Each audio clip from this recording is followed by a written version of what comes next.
Compared to pretty much every developed country in the world, America has some pretty lax motorcycle training requirements. You spend a weekend in a parking lot on a Rebel 300, you just ride it around really slow around some cones, and then you're legally permitted to ride whatever motorcycle you want. That's just what we call freedom, baby. Must be all that American exceptionalism I keep hearing about. Aside from track day aficionado, club racer types, enduro boys, adventure guys who invest the time in advanced rider courses, there is only one group of motorcyclists in America that is really championing the cause for being a better rider, and that's motorcycle cops. 900-pound Harleys are not exactly known for their ultra-agile or nimble nature, but the stuff you see motorcycle cops doing with these bikes is truly mind-boggling. So today, we're gonna give a little bit of a nod to some of the most skilled riders in America. We'll talk about the rigorous motorcycle police training course, the rodeos that they find themselves involved with, and everything that makes these riders so revered. Let's get into it. Motorcycle police units have actually been a part of law enforcement for over 100 years. As motorcycles and the needs of the community have changed, the motorcycle cop has evolved with it. Motorcycles first started popping up in police fleets in places like Berkeley, Detroit, or Portland as early as 1908.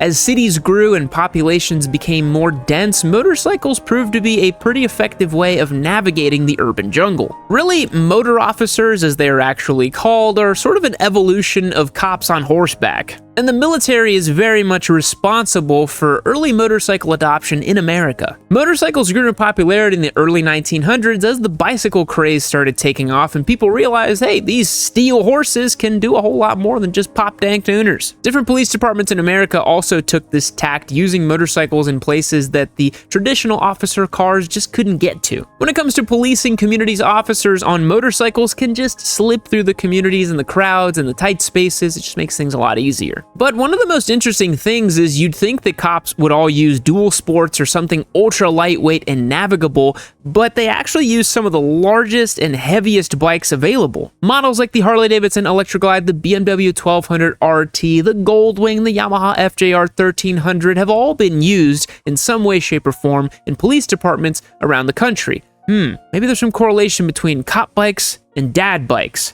That's probably just one circle as a Venn diagram. We also can't forget the Kawasaki Concourse. That was a cop bike in a lot of places. The large size of these machines allowed them to carry all the necessary gear that a cop might require and achieve high top speeds in case they needed to chase something or somebody. Radios, handcuffs, tasers, those little Chinese finger traps, assault rifles, maybe a hand grenade, perhaps a flash explosive, you name it, and military surplus found their way onto these police vehicles. So these cops are riding some of the biggest bikes around, weighing over 900 pounds with all the essential equipment on them, like those Chinese finger traps. But they still need to be able to whip around corners, execute quick U-turns, and chase down the local Hellcats, so advanced rider training is required. And look, I think any motorcyclist who has seen cops riding these bikes in this way can attest that this is some high-skill stuff and not for the faint of heart. The motor officer training skills is such a feat that they often compete in rodeos, where they have a coned out course where they try to find out who's the fastest between it while not hitting any cones. But there's also a bunch of other skills and tests and challenges in those rodeos as well.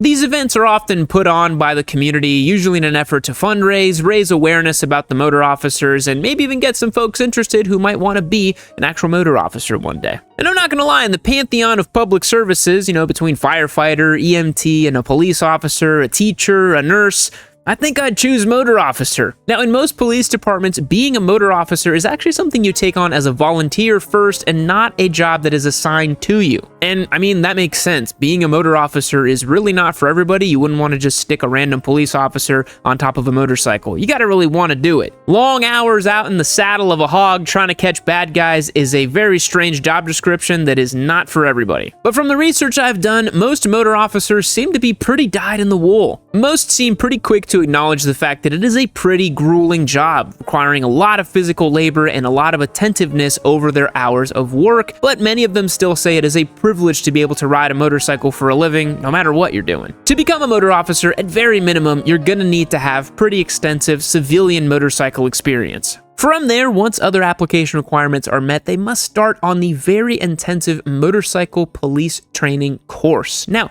if you want something not so intensive, something lightweight and easy and fun, and something you get started doing right now, head over to GamingNoob.co and sign up as a member to win our MT-07 that we're giving away.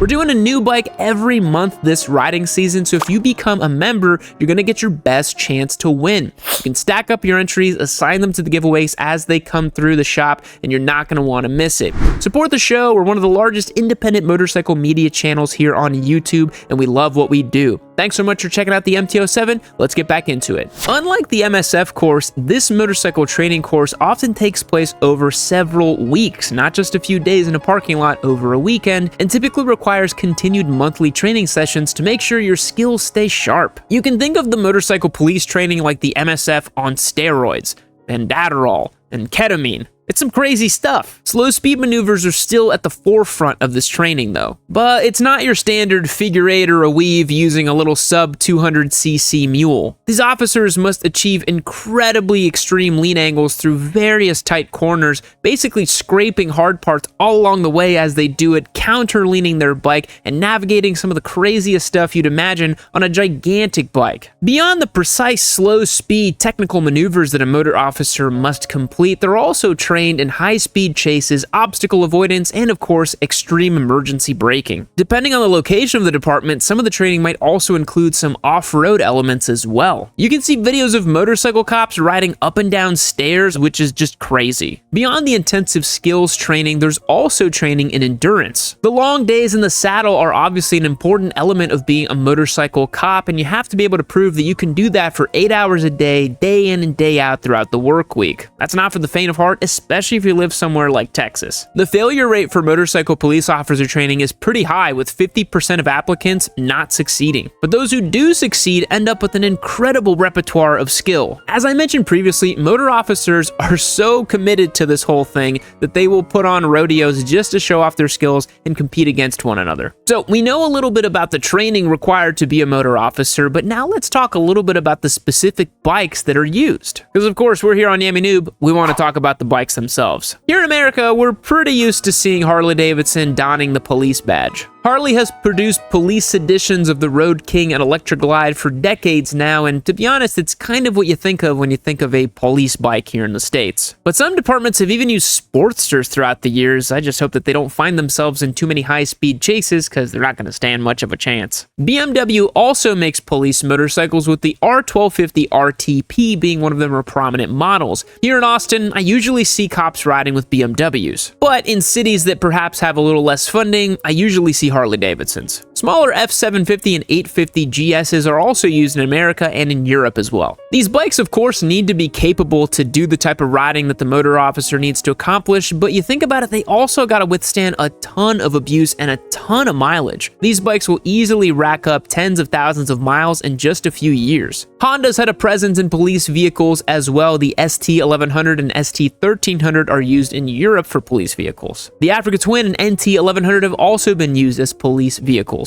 The Kawasaki KZ1000P was actually one of the most popular police vehicles because of its prominence in the 70s TV show Chips, and that was based around the California Highway Patrol motor officers. These bikes were actually produced in Lincoln, Nebraska for 25 years. Since then, the Kawasaki Concourse has served police duty, and in Finland, the H2 SX has actually been booted up as a police vehicle. That's pretty crazy. Certain communities in California have also adopted electric motorcycles for their use in policing their communities. Zero has supplied a few communities, with their dual sport models being some of the most prominent ones. The silent, lightweight machines certainly have advantages to being a police vehicle, and their ability to go on-road, off-road can also not be understated. And those electric bikes have pretty much non-existent maintenance, so I imagine it's pretty sweet for the police department. So in conclusion, motorcycle police officers are an interesting subculture of our beloved two-wheeled passion. To be honest, I've been pulled over by a motorcycle cop once before while I was riding a bike, and there seems to be a shared kindred spirit.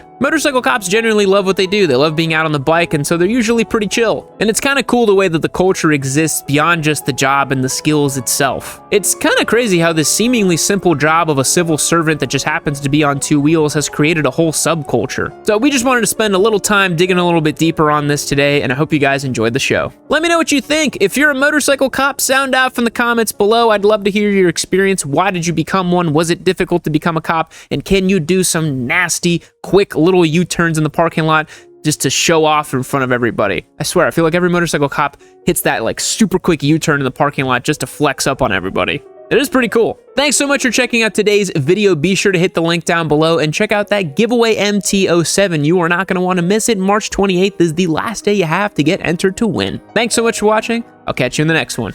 Wake up! You're dreaming! You're dreaming! Wake up! Wake up! Wake up! None of this is real! None of it's real! None of it's real! Wake up! Keep watching Amy Noob.